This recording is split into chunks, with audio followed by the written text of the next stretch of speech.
Hello everybody, Merry Christmas and welcome to tonight's edition of Milwaukee's Best NBA Podcast. It's 2 days after the fact, so Merry Late Christmas or Happy, I don't know what night of Hanukkah it is or if that's done already. I don't know. I don't celebrate it, but Kwanzaa was yesterday. Kwanzaa yesterday, well, Happy Kwanzaa to whoever celebrates that and might be listening. I've got some, you know what, let's get into this right here. Check this out. This was done by a friend of mine. Her name is Emily Hughes. She, did this wonderful portrait of Giannis, man. This is incredible. Like, I saw it and I asked her, I was like, can I use this in my podcast? I want to show this off because this is just insane. Yeah, that's awesome. And I could tell by his hairstyle is from last year, too. And he's wearing, I think that looks like one of the, the Black Fear the Deer. Anyway, just incredible detail. Just, you should go check her art out. She has other stuff. She does like portraits of Kendrick Lamar and Ozzy. She just did one of that. It's artwork by Emily Hughes or at The Devil's Luck on social media platforms. So, yeah, go give her a shout. Go buy one of her prints, and I'm sure she's going to have a bunch more. I think I asked for her to draw me a Thon Maker picture. I'm not sure if I want that anymore, though, because of how he's been playing this year. But, yeah, anyway, it's just so talented, and you get the privilege tonight if you're following along live with us, or if you see it on YouTube later on, you can see this wonderful picture. So thank you, Emily, for letting me use this. Tonight, where do you want to start off with? Do you want to go over the Christmas games first, or do you want to have a rant session? Because I know you have something to talk about. Yeah, we can talk about the Christmas games. All right, yeah, let's do Christmas while we're still in a good mood here.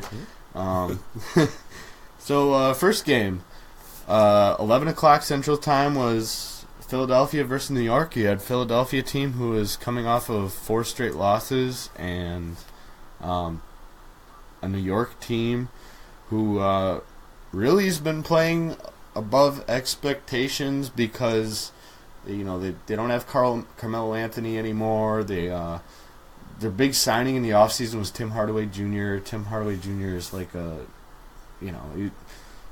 he was kind of a star on the Hawks. I don't know, he was a fan favorite with the Hawks, but it's because it's the Hawks and look where they are now. But they also have Frankie Nicotine, the rookie. Yeah. He's been a solid player for them so far, and of course Kristaps Porzingis, who Phil Jackson was trying to shop in the offseason. Silly. But, yeah. But we'll take him. Right. I think anyone would take him. Anybody would take him. He's like the what country is he from? Is he like dude, why do I not know this? It's either Russia or Germany. That seems right. That sounds right. Yeah, I can't remember which one. Or like Sweden or something. Yeah, I thought Russian, but one of my friends thinks he's from Germany. Yeah, if anyone wants to give us a geography lesson, feel free. But he's like Giannis 2.0 kind of. I mean, he was only drafted like the year after Giannis was, but he's incredible, man. 7'3". I just watch how he has like these. They put 5s on him, and he still just drains 3s right in their face. Yeah, He can pull up, and even with an outstretched arm of, say, Serge Ibaka, you still can't stop him, man. It's crazy. He's a piece that the Knicks need to hold on to, and the Knicks finally need to do something right for once. So, Philly beats the Knicks 105-98. All 5 of these games were great games. I watched as much as I could of all 5 of them. Yeah, the first game was really close. Yeah. New York just kind of they started to slow down towards the end. They had a good streak. They had a good streak going, and they actually made a good comeback, and then Ben Simmons just made some key plays at the end of the game, just kind of killed it. Right. Yeah, Ben Simmons was big, and why are they doing a game break of last night's crappy Bucks game? Oh, is this just some kind of top the plays? top 5 from last night. Oh, okay. All right. Well, anyway, so Philadelphia they get a nice kind of bounce back win in the Garden, and both these teams are teams that want to get to the playoffs this year. Both teams that weren't forecasted to make the playoffs this year, especially after losing Carmelo Anthony. They're in the fight, though. They're the two teams that are outside looking in, I believe. The rest of the teams in the East that have a playoff spot right now are they're only 2 games above 500. They're all kind of bunched up when you get outside of Cleveland. It's like Pacers, Washington, the Bucks, and then you have a couple more teams that are just kind of scattered in there. Let's take a look at the standings actually. Just pulling it up. Yeah, it goes. Oh yeah, I forgot about Detroit, who are back to 5 games over. That's 500. Crazy. Miami's still in there. That's pretty. I guess not surprising because that's where they finished last year. After that insane second half of the season that they had. In the Philly versus New York game, though, Embiid, 25 points, 16 rebounds, 3 assists, filling it up. Solid. Pretty solid game. Embiid He was talking pretty crazy to the fans, too. I saw him. I'm sure he was. I'm not surprised. He's had a reputation for doing that so far. Yeah. Especially when he and Andre Drummond. That's just the kind of player he is, and, it gets him gassed up to play. And he's, even though he talks like that, he reminds me of a Charles Barkley. Really does. How much would you wager on the claim that he will play more than 65 games in a season sometime in his career? I won't even bet on this, him being injured. Not your future kids or anything like that? No. But I would bet that he's going to be an all-star for the rest of his career. And even depending on how many games he plays, he's that good of a player. Is there a minimum game requirement for all-star? No, I think it is, but I'm just saying based off of, I'm not saying that he's going to make the all-star. I'm not saying the all-star game. I'm just saying he's going to be a superstar. He's going to be a superstar every year of his career from here on out. He'll be in the conversation is what you're saying. Yeah, he's going to be a top 10 player for the rest of his career, I feel like. He's that good of a player. Should we go vote for him? I think NBA voting is started up. I heard a bunch of people at the game on Friday versus Charlotte shouting Chris Middleton's name. Vote Chris Middleton. Good luck. Yeah, that's a shot in the dark, especially in the East since Adam Silver got rid of the the designated conferences for the All-Star game, so now it's just basically a free-for-all. Which is it. I wonder how they're going to do that. Do they split it up by votes?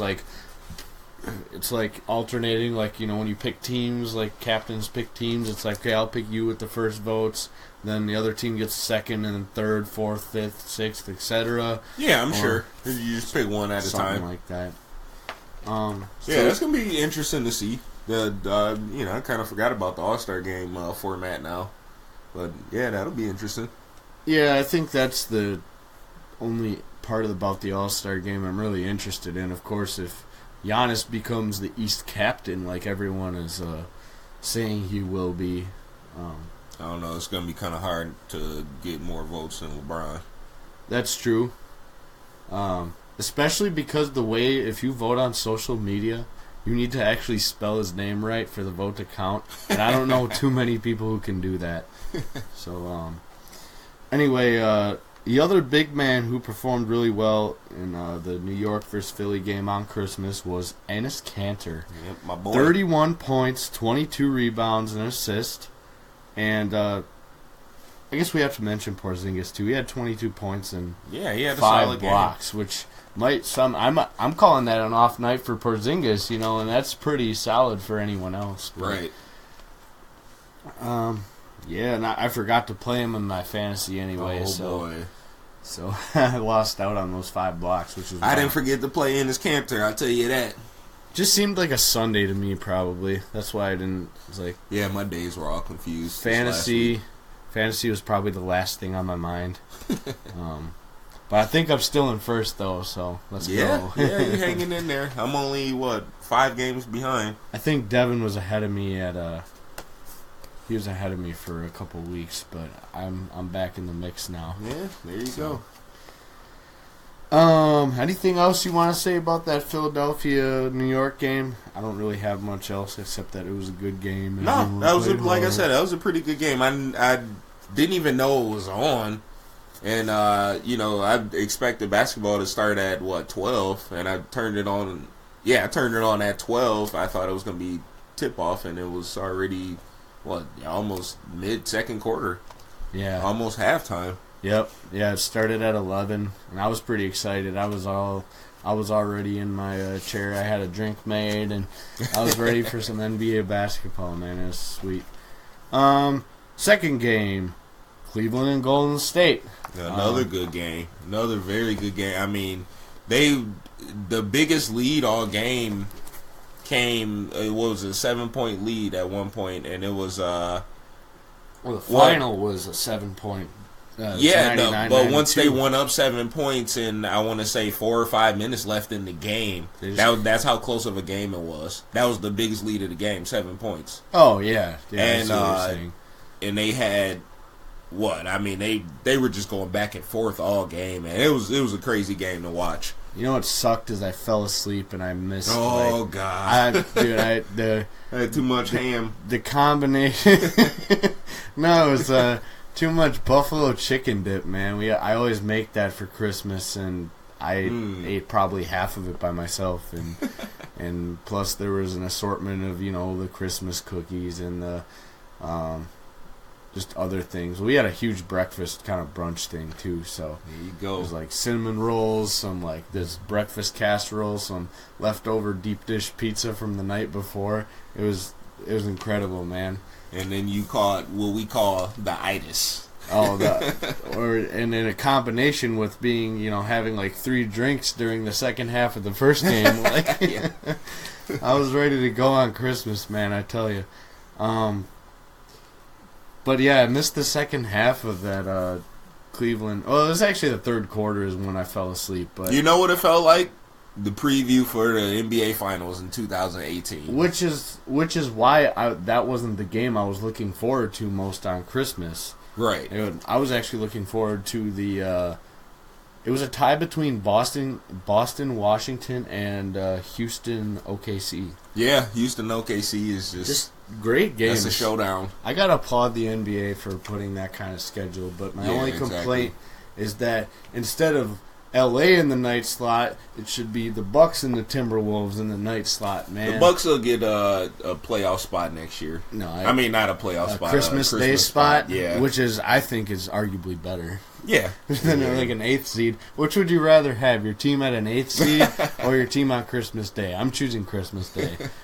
No Christmas jerseys this year either, which I was really disappointed I like about. that. I don't like the Christmas jerseys. The last 2 years they've been kind of bland, but before that they were awesome, but they just I don't know. It's because Adidas knew their days were numbered, so there you go.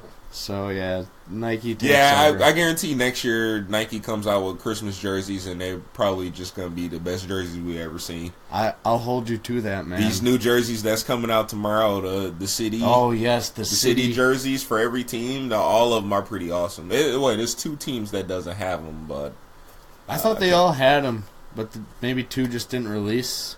Yeah, two doesn't. 2 of the teams hadn't released them yet. I'm trying to think of who they are, but. What? Yeah, all the jerseys are awesome. I was just looking at them, and Bucks, man, they got them like 3rd best, but I say they're number 1. Nope. I get a Bucks number 2 because the Black Mambas for the Lakers is, oh man. And those Magic those jerseys, are nasty. man. I would say it goes for me. It goes 1 Bucks just because I'm a homer. 2 Black Mamba jerseys from Lakers, and then definitely those Magic jerseys. Yeah, the Magic. Those are something else. The Buzz for the Hornet. Yeah, and I know you hate them. I know you hate them, but I really like the Rip City Portland jerseys. Those are the worst jerseys in the group. That's number 32 right there. Number 30. 30, yeah, there you go. Okay, maybe later on we can get into that a little more.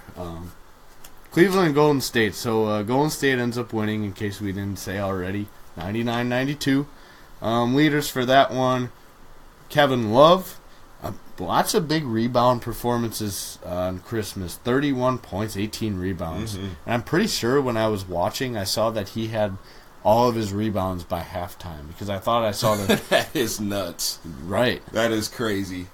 And I was like, he's going to hit like 30. Right. But then he just stopped. Well, they start putting a body on him. Right. They had to. I mean, Kevin Love had a very good game. He's been playing really well lately, and that's part of the reason for the Cavs' success, outside of, LeBron just being LeBron. But I think we're seeing playoff LeBron a little earlier than I like, just because I'm scared that he'll wear himself out. No. But LeBron is one of the best conditioned players ever, and he's showing it. I mean, he's been doing this year after year, more games than anybody, because he's going all the way to the finals every single year. So, he knows how to pace us. This is pacing himself. When LeBron gets in the playoffs, it's going to be monster triple-double after chase down blocks. And it's going to be, 30. I'll give him 38 and 16 and, 12. Those are the kind of games that he puts up in the finals. So, he'll be all right. I wish...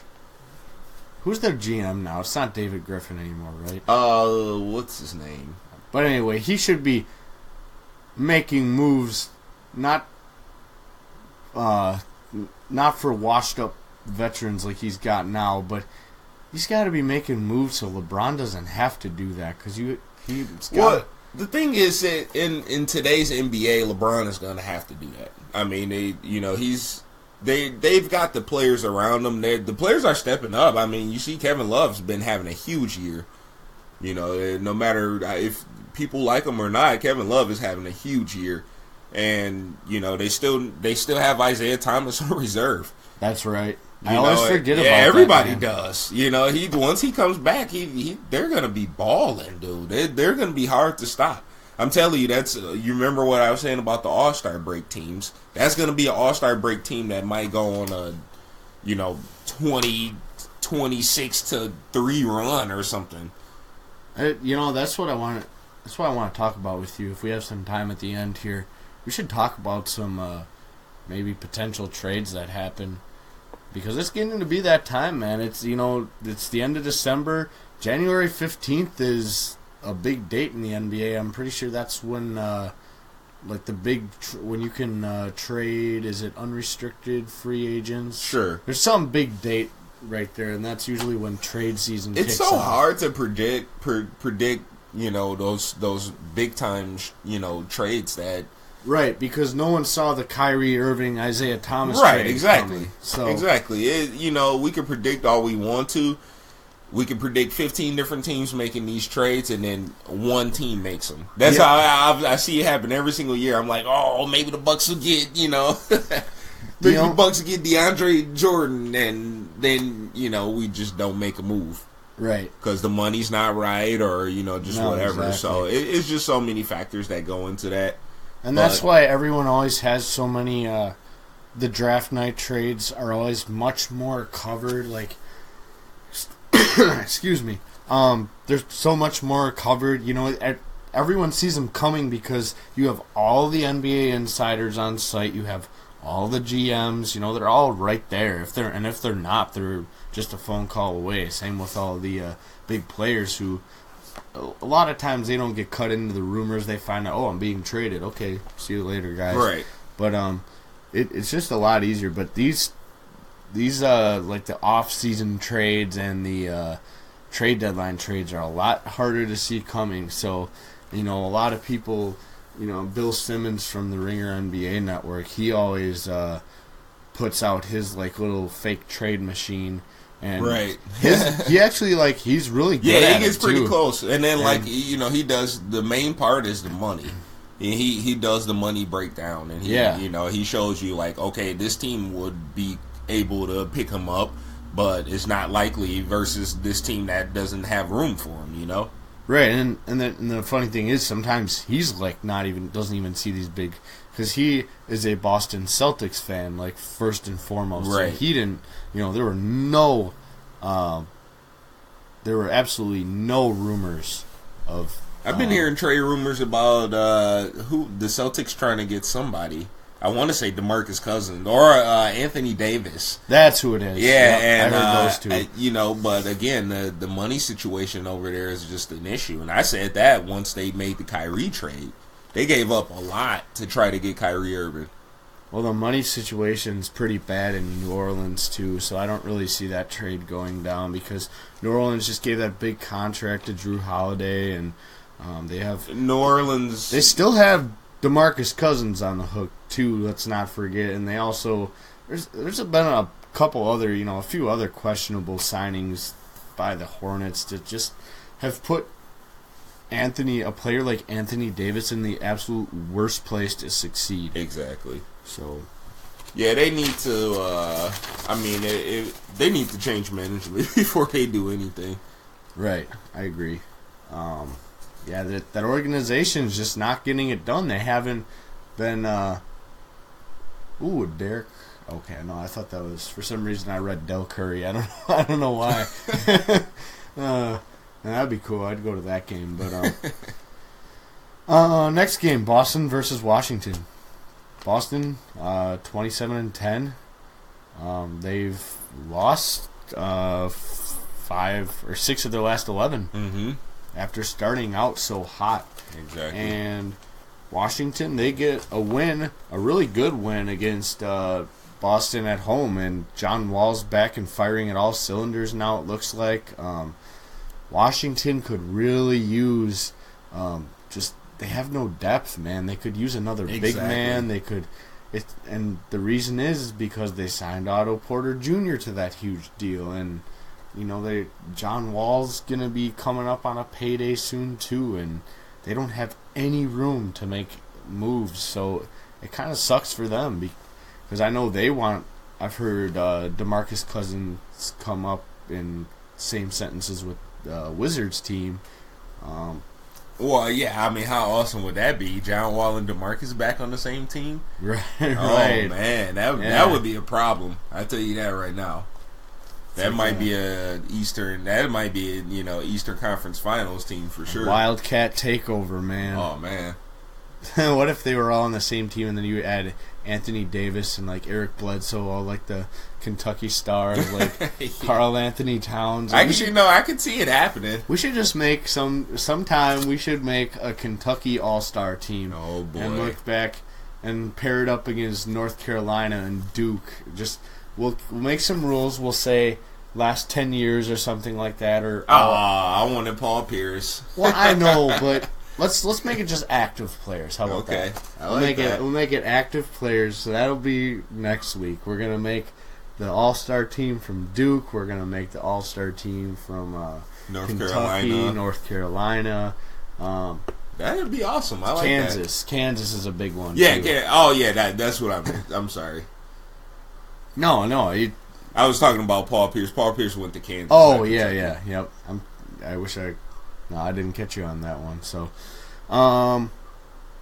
yeah, man, that'll be a lot of fun. Yeah, I like that idea. Other than that, though, I mean, really, what other program really puts out NBA players at that high of a rate? It's very limited. I mean, you could say UCLA, definitely. Oh yeah, Kevin Love, Westbrook, Lonzo Ball, sure. And UCLA's up there. And then you have, of course, like Michigan State. Could have been Connecticut. No, Michigan State. I mean, they got a couple players. Valentine, The Big Draymond. Ten's always tough, though, because they play such a weird style of just really slow basketball.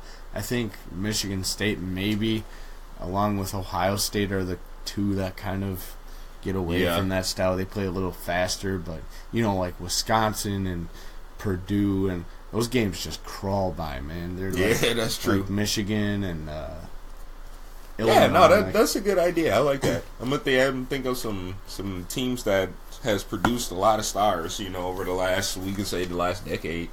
All right, yeah, I'm looking for. So next week, if you don't like our show right now, just tune in next week, man. If you want to hear about some good college talk, I guess. So yeah, Wall. Man, I keep getting so off topic here, but that's okay. Boston, Washington. Washington beats Boston 111-103. John Wall had 21 points, 14 assists, and 5 rebounds. That's a game. Yes, it is. And then Horford, 12 points, 7 rebounds, 6 assists. That's pretty good. Wasn't John Wall injured? He's back now, but yeah. Well, I meant before that game. I thought he was injured for a little bit. Maybe he's... it's maybe like one of those things where, because he was out for a while, maybe it's like one of those things where he's listed as like probable or questionable or something like that. That's probably what it was. But yeah, he's back and he looks like he's ready to give it his all again, especially to a Washington team that's looked pretty crappy lately. Sure. And a team that I had finishing second in the East, maybe giving LeBron a run in the Eastern Conference Finals, but Washington started out pretty slow last year, too, and they really picked it up towards the end. They're, like what you said, the all-star break teams. Right. So, that was a great game, though. I enjoyed watching that game as for what I was awake for, because I think I fell asleep during the Golden State game, and then I woke up at, like, halftime of the Washington game, but... let's go to OKC and Houston. Harden and Westbrook both led the way for their teams. No surprise there. 29 points, 8 rebounds, 14 assists for Harden. Westbrook 31 points, 6 rebounds, and 11 assists. So, typical games from those two. And OKC has looked really good as of late. They've won 5 straight, believe it or not. Yeah. Houston has now lost 3 straight. And I don't think either of these streaks will last, but I'd say the OKC streak will last longer than the Houston one does. Oh, yeah. Like starting now, if you were to just tally their wins, we'll count Christmas. So let's say they're at 1 win, 1 loss, respectively. I think Houston's streak will end before OKC's does. Yeah. No, OKC look good. And that's what I told you before, too. Well, I think I just said that last week, too. I said OKC's going to be fine.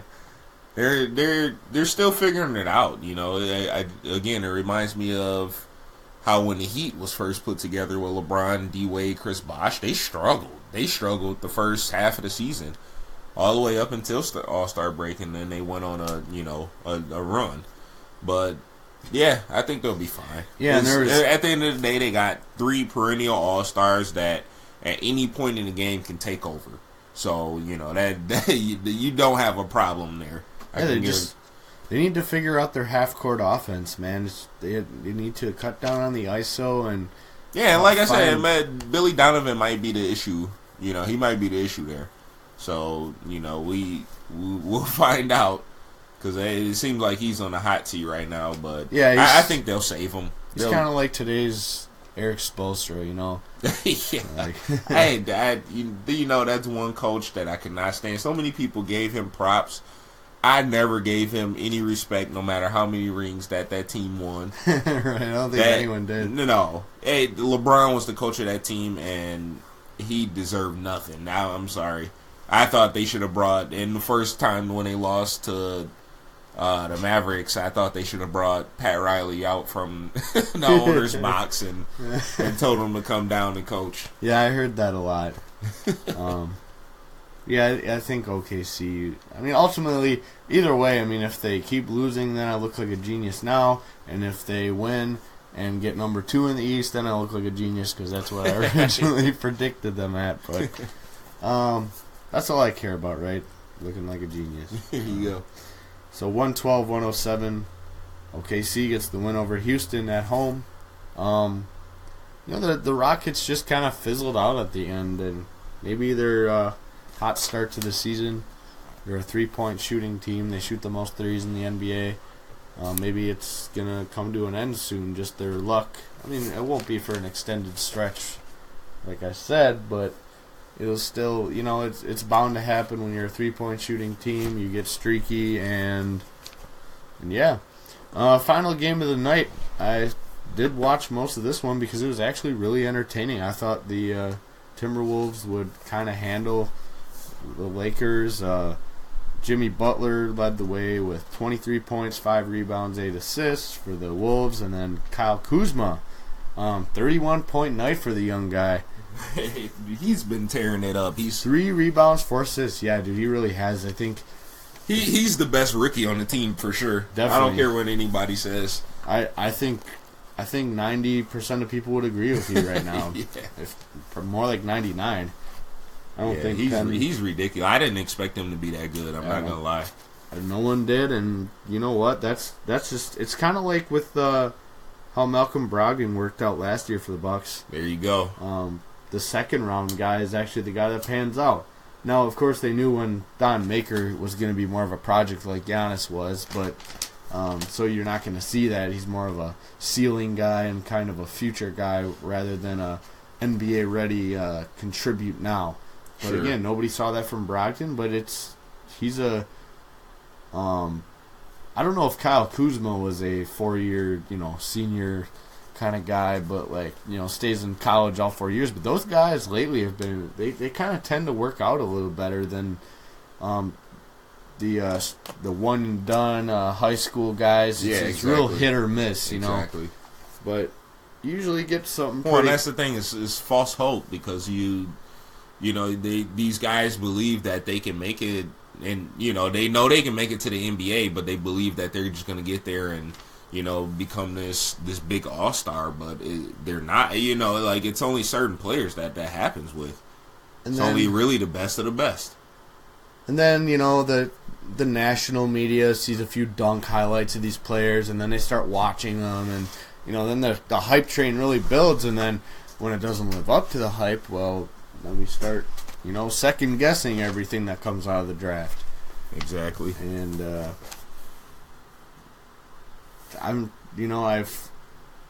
this might be one of, I think we talked about it last week or the week before, this is probably one of the better drafts we've seen in the last few years. Oh yeah, definitely.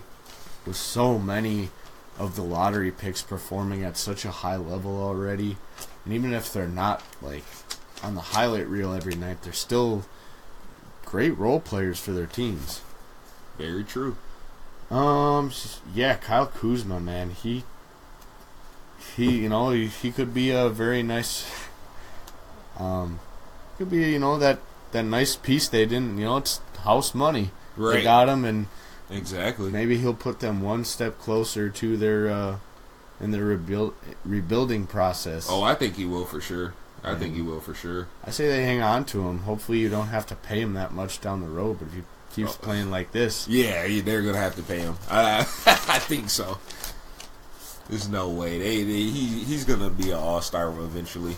So yeah, that was actually a really good game. It was back and forth the whole game. Minnesota, you could kind of tell, had the edge throughout, but the Lakers kept it interesting until the final 3 minutes in the fourth quarter when Minnesota pulled away and they end up winning by 17, 121, 104 at the Staples Center for the nightcap of Christmas Day games, and that's all the Christmas Day games. That's it. Yeah, Let's. I need to rant as a Bucks fan. This is Milwaukee Best Bucks Podcast part of the show. I heard a quote from Jason Kidd today, and I forgot to put it in the podcast. I was going to open with it, but just kind of play the audio from what he said. He said something along the lines of, when I heard this on the radio today, I got really pissed off. Our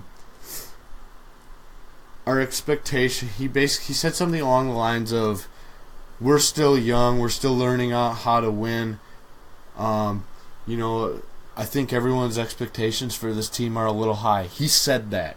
He said the expectations are a little high.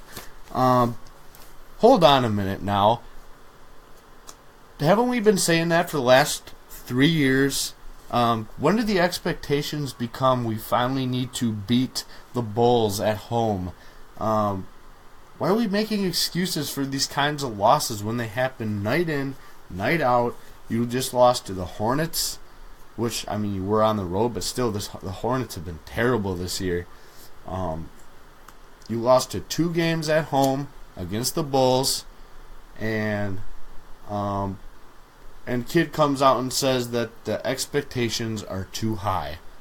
After, basically, I think we can agree as a fan base of the Bucks that the expectation this year was to win a playoff series, right?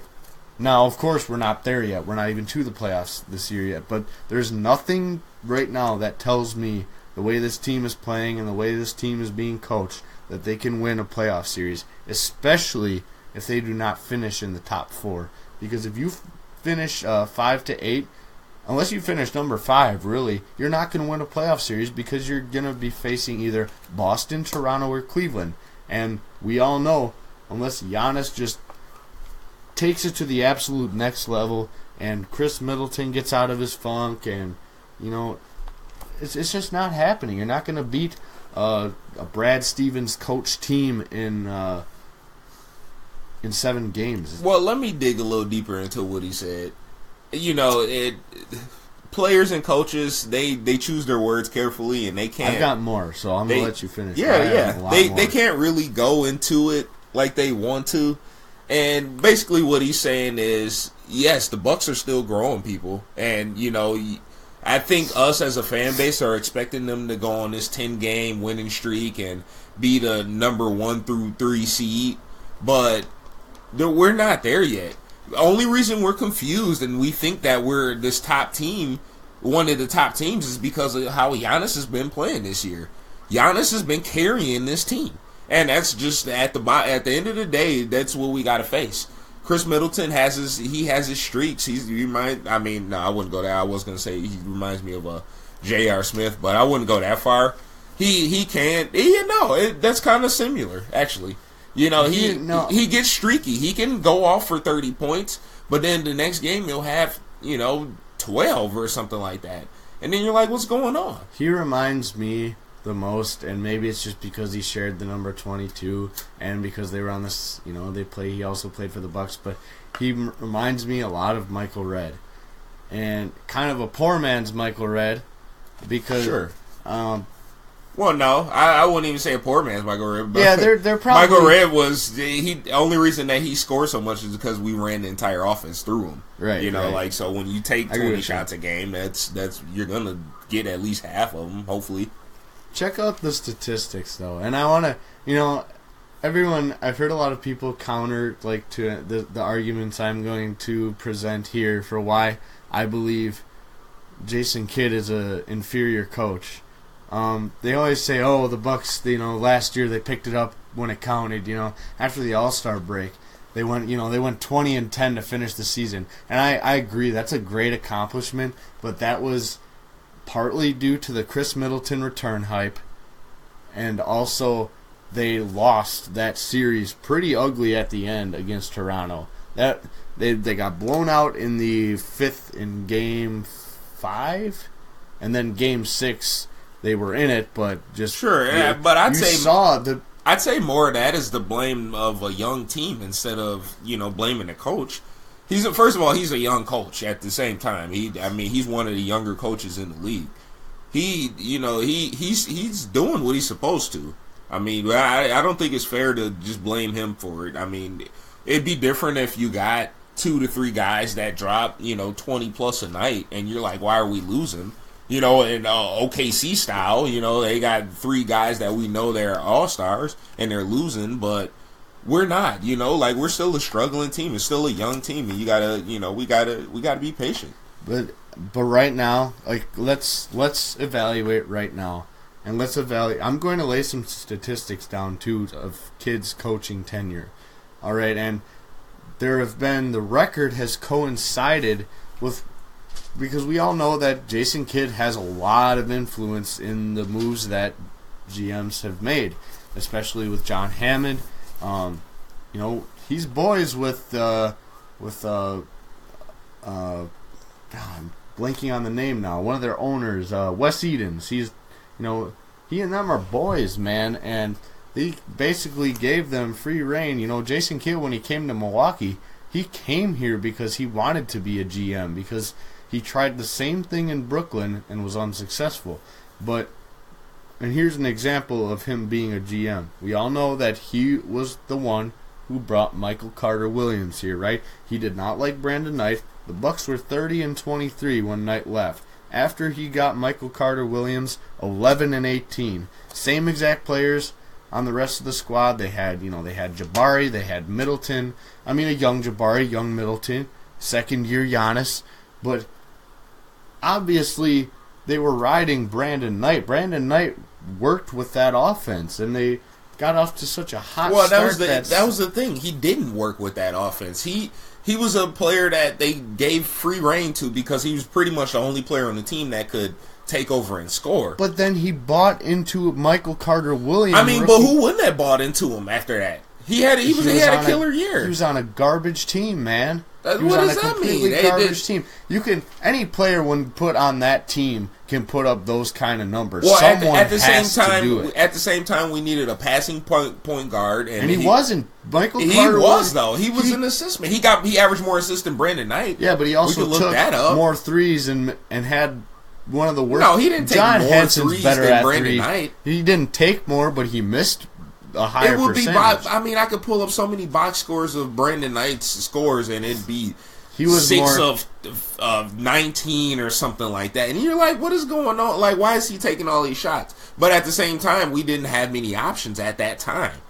Well, I think it was a better move for the Bucks at that time, which we thought would pan out with Michael Carter Williams. He was injury prone. He stayed injured. He wasn't on the floor a lot of the times, and 2, his shooting percentage was pretty bad. And outside of that, he played solid defense. He made good assists. He got rebounds. He was more of the all-around player, and Jason Kidd wanted to turn him into him almost. But he couldn't, and that's why I'm saying he's not that good of a coach, because he couldn't turn around Michael Carter Williams. Michael Carter Williams, what is this, his 5th, 6th year coaching? Sure, but how many years has Brad Stevens been coaching, including college? Yeah, including college, it's a lot more than Jason Kidd's been coaching. And as an NBA coach, still a lot less. Well, yeah, we're talking about I'm talking about period. Jason Kidd just got done playing basketball not too long ago. We can't expect him to be a Phil Jackson. I don't know what you're looking for. The thing, though, that reigns true is that Jason Kidd is not an X's and O's type of guy, which I think is a problem. He is more of a feel for the game kind of guy. He goes based on, I don't think. Well, in today's NBA, you have to, and that's a smart thing for him to do. Well, you can't stick to the old style of basketball. You can't say, oh, I got to play a big man. I got to have a 7-foot center down low, and then the rest of the guys line up. We see that doesn't work, especially against top teams like the Warriors. If they're running five guys under 6'10", then what do? You got to mix it up. You got to be able to go. You got to be able to adjust your game plan. Should the Bucks should be, no, I'm not even going to ask you, I'm going to say this. The Bucks should be farther along than 2 games above 5. Okay, so picture this. Their record with the same roster that went 20-10 last year at the end of the season started 4-6, and then even since Bledsoe came over the team, who we admit was a big help this last, 22 games. They're only 13-9. So imagine where they would be right now without Eric Bledsoe. And you have Giannis, who is the second best player in the East. Right, and that's why they made the move for Eric Bledsoe, because they saw that they needed that. You know? Shouldn't that, on any other team with another coach, wouldn't an Eric Bledsoe type move make that team better? Because you have another It made us better. We were on a losing streak before he got here. But and then what did you say, 13-9? But what I'm saying 13-9, right? That is because Eric Bledsoe, 13-9, which... Okay, he's a part of the Bucks. Before that, I know, but what I'm saying is, if Jason Kidd's a good coach, then I think they should be better than 17-15 or 13-9 with Bledsoe. Why do we feel this? What were the Bucks last year? You just said it. 42-40. Okay, so why would we expect them to be any better than that right away? Because that's what happens when you have growing young players. They're supposed to take steps forward. Name an instance. Let's compare the Bucks to a team. Let's say the Raptors. Did they shoot up overnight when DeMar DeRozan finally started playing? No. They were a struggling team. They weren't even making the playoffs still. And they were playing better than they were the year before, but they're not going to shoot up. You were expecting the Bucks to be, 30-10? I don't know. No, I expected the Bucks to be anywhere from about 10 to 12 over 500 by the time the year's done. Right now, they're on pace for maybe 4 or 5. And to me, that's not acceptable. And that's improvement from last year. 4 and 5, yes, but if you want improvement, if the organization who do we have to blame? We want to compete for a championship in 2 or 3 years, maybe a year or two after the new arena opens. Well, if they don't get into the top, 4 at least and win a playoff series, they're not on pace. So let me ask you, who do we have to blame other than Jason Kidd and Giannis right now? Who else do we have to blame? Well, I don't blame Giannis at all. Giannis is okay. So we exclude Giannis and we put blame on Jason Kidd. Who else do we have to blame? I think we blame GM. Well, it's tough. Let's blame the whole rest of the team. Let's see what John Henson's been doing every night. Well, nothing. Let's see what Tony Snell's been doing every single night. Barely anything. He shows up every once in a while. Let's see how Chris Middleton's been doing. Inconsistent. Let's see how the rest of the team is doing. That's what I'm saying. You can't blame everything. Can't be the coach's fault. Yeah, right. And especially when they're still winning games. So what? Then it's the GM's fault and these players are all just bad? We know these players can be a lot better than what they are. Like who? Other than Chris Middleton?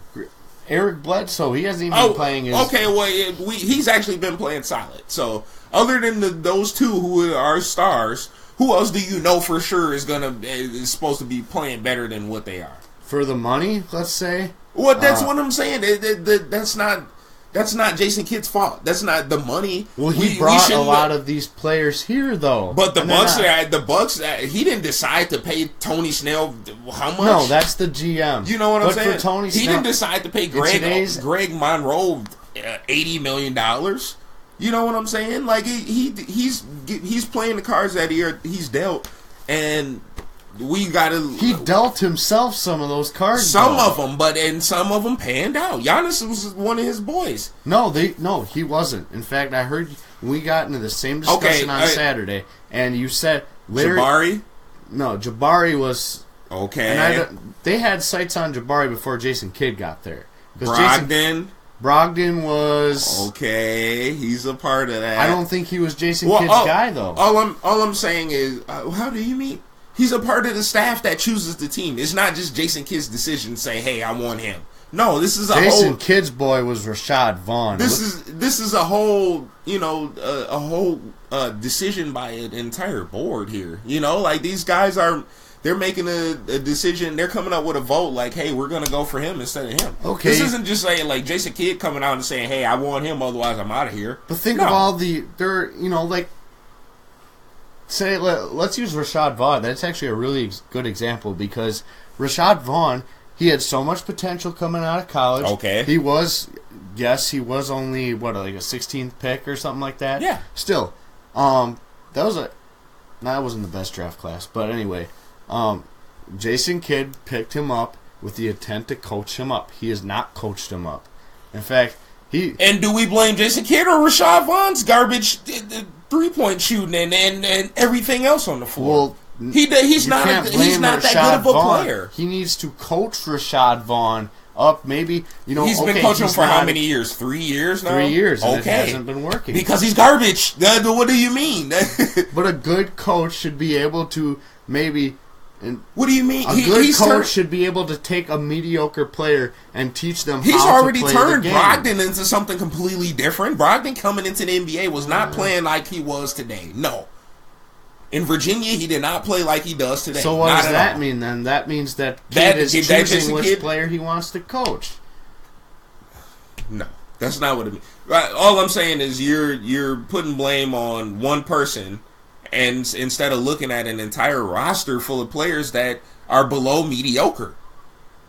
I just named 3 of our starters shouldn't be in the NBA. Okay, you know what I'm saying? If you make that point, then what I want Bucks fans to stop expecting, then, including myself, I guess, is that if we're gonna have these like Bledsoe, Middleton, and Giannis, if that's our marquee 3, as everyone calls them, then I guess what should we expect them to be 42 wins a season? No, I'm expecting that team to be. Not a season, but they're growing. And I said that. They're going to get more than 42 wins this year. I don't know. See, I'm not convinced that's true. Nobody knows. When you lose to crappy teams like the Bulls, and people like, okay, if Jason Kidd if Jason Kidd wants to say we're young and still growing, just look at the Bulls. They're even younger. Okay, and they had a hot game, and they won. That has nothing to do with the fact that any team at any point can lose to anybody. Golden State can go to the worst team in the NBA and lose. Every team has those, losses that make you scratch your head, but the Bucks have had. Okay, and that was one of them. What name more than that? Mavericks, Bulls, Charlotte. Just the other night. Charlotte is not a bad team. Yes, they are. They're worse than the Bucks, but they're not a bad injured. team. They were playing an injured Charlotte team. No Dwight Howard. They were missing a few other big guys on their team, like Marvin Williams and. And aren't the Bucks missing players too? Not their core. They have all their best Wasn't players. Giannis out for one of these games? The game, yeah, he was. Okay, but they still, it's. Well, and that's what I'm saying. The talent, the talent level is not as high as we think it is.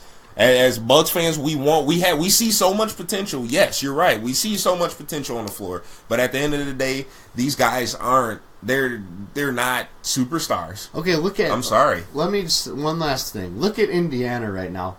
Who do they have that the Bucks don't? You know what I mean? Who do they have? Miles Turner. That's number one right there. We don't have a big man. Miles Turner, Vic O. Who else? That's all. That's pretty much all you need is a big man and a point guard. Okay, but then they got key role players though. That's what I'm saying. They got a Thaddeus Young. They got a Lance Stevenson that comes in and plays defense. They got a Corey Joseph that comes and plays back. So you're point guard. Okay, just so I know, you're blaming the role players then. Okay, I can understand that. Why wouldn't we blame them if they're not playing their roles? John Henson, is so many games that I look at John Henson, I'm like, what are you doing? He's sitting in the paint, and people are going and finger rolling right over his head. And he's looking at him. He's not even making a move. He's sitting there looking at 6-foot guys grab rebounds in front of his face. I really don't think this Bucks team is that uncoachable, though. If that's everybody. Okay, not everybody's coachable, but the whole team's coachable. But at the same time, we have to be patient enough to let him coach these players. Half of our team. I mean, we're one of the youngest teams in the NBA. If you look at it, other than Jason Terry. We're one of the youngest teams in the NBA, and all these guys they're still learning. Everybody. Even Giannis. Giannis has been killing it this year, and he's still learning. He still has so much to learn. We have to be patient, and I think we're looking at these Cleveland teams and these Celtics and the Raptors, and we're looking like, oh, we need to be doing this, but that no team just shoots up overnight like that. I mean, once in a lifetime team, but I just think that these teams who are winning and they have about equal talent level, they have their role players doing the right things. And as a Bucks fan, I'm like, why is this not happening here? Talent and execution is completely different. Why our team, the Bucks, doesn't execute when it comes to the crunch time, and it's the coach's job to make sure they execute. Okay, right? And you can only the coach can only coach so much, and that's been I mean he can only do so much, and that's been the saying forever. We know that it's 50-50. You know, he draws up the plays, he tells what to run, but he can't do anything when, you know, Bledsoe comes down and throws the ball out of bounds. You know, what do you do then? Right. You got to get back on defense, and then we're not. Our defense is looking pretty bad as a team, and you know, and our offense isn't clicking right in the last 6 minutes of the game. That's where we lose all of our games. Yeah, I do not like the defensive game plan. The defensive scheme is garbage. Their trap defense just doesn't do it. And their team has to be 100% bought in for it to work. Well, that's unrealistic. But that's only certain games that they run that trap. To ask. No, they run the trap every game. No, they don't. They're not running the trap against Harrison Barnes. They're going to run it against a Kevin Durant or somebody that they know is going to go off for 30 points a game. No, they run the trap on everyone. No, they don't. Yes, they do, dude. I've watched every single game. Okay, and I have to. And they're not running the trap. They're not running the trap every single game. I beg to differ. And they're not, and they're definitely not doing it for an entire game.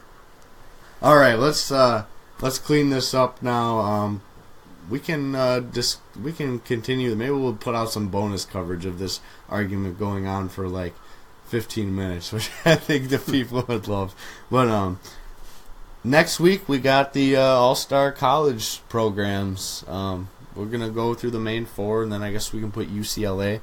So if listening next week, we'll cover all of our other ones. Again, shout out to my friend Emily Hughes for the artwork. Thank you for giving us just this wonderful background for all our listeners to look at while they tune in, and keep up the good work. And we'll talk to everyone next week. This has been another episode of Milwaukee's Best NBA Podcast. It was Wednesday tonight, but it'll be next Tuesday again. We've kind of just been, holidays have been crazy, so we'll get back into our groove. Everyone have a good rest of their week, and we'll talk to you on Tuesday. See ya! Adios. Ooh.